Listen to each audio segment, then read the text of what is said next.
Hello everyone. I want to make okonomiyaki today.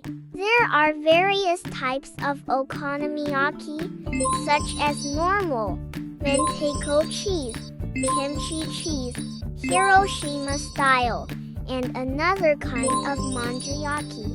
Ordinary okonomiyaki has cabbage inside, and eggs, wheat flour, and dashi stock granules in the batter.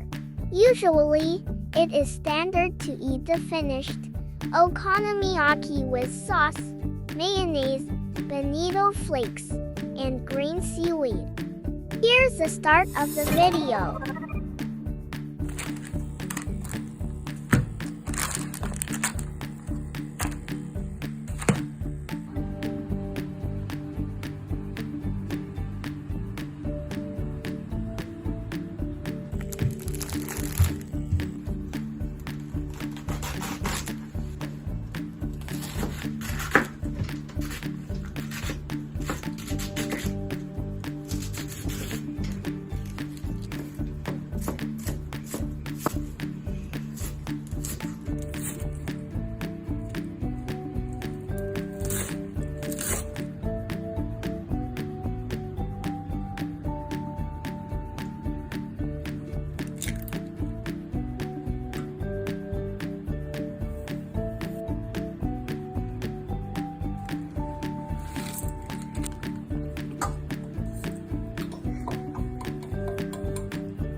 Nice.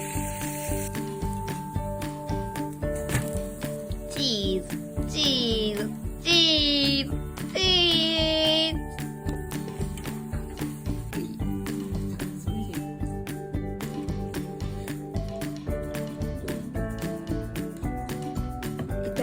Suya, kimchi. Sweet.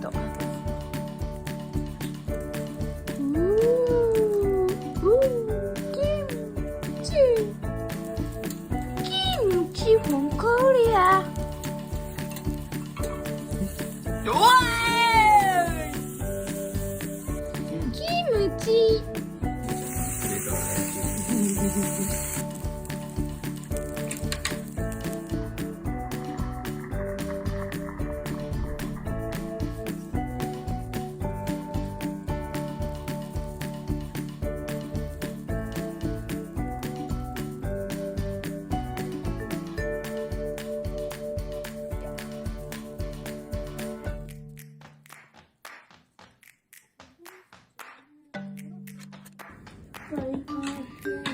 一番何が美味しかったですか？バンダディこれノーマルあーケーケーケーケーケーケーダンモエプレーンノーマルダンマムマム明太 mentaiko, my nene, dang, normal. ノーマルかい。normal.